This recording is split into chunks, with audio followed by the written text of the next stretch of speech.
So you want to go back to the DMV? So we're back in the DMV.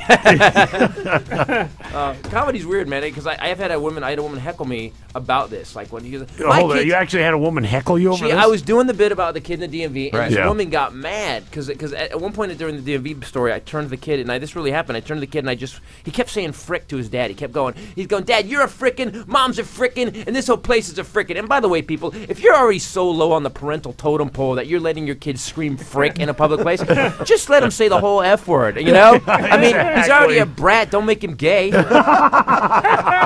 Just let him scream the F word. I don't. So anyway, so I said so. Finally, the kid sits down, and I turn to him, and this is a much longer story, but I turned to him at one point. And he goes, after his dad sits him down, and the dad negotiated with a 5-year-old. The kid goes, "Dad, I want to go," and I turn to the kid and I go, "Hey!" And I didn't mean to do it. You ever do something you shouldn't be doing, but without thinking, and you're halfway through it, so the snowball's rolling. What the hell? I gotta finish. So I go, "Hey, shut the frick up!" First of all, using it as a verb, and it's a noun, and it's an adverb. You freaking moron. Now let me tell you what's gonna happen. See your mom and dad over there? There's something wrong. That's why they're here at the DMV. And you know what they're talking about right now? Killing you. So if you want to save your own life, you're gonna shut up till they get done and be a good boy. Do you got it?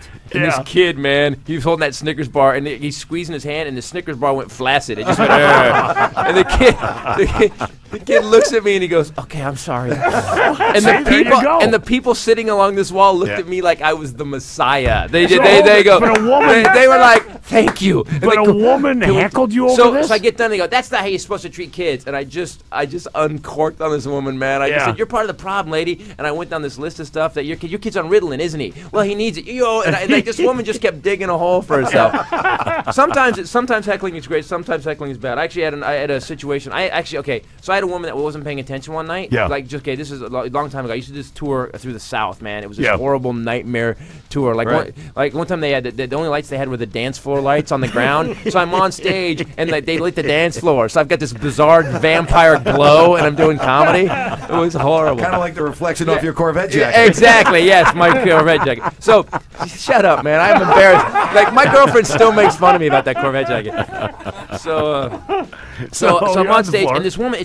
They ask me. I get to the gig and they go, "It's noon." They go, "We want you to do a nooner." They added a gig to me and I go, "Well, you got to pay me." And they go, "Not paying you. It's extra." And I go, "I'm not doing it then." And they go, "No, it's a woman's club. You're gonna go. We'll give you $100." I said, "All right." So I go to the gig and it's me and this other comic and there's this woman. It's a women's group. Now I don't know if I'm exactly the right guy to put in front of the women's group.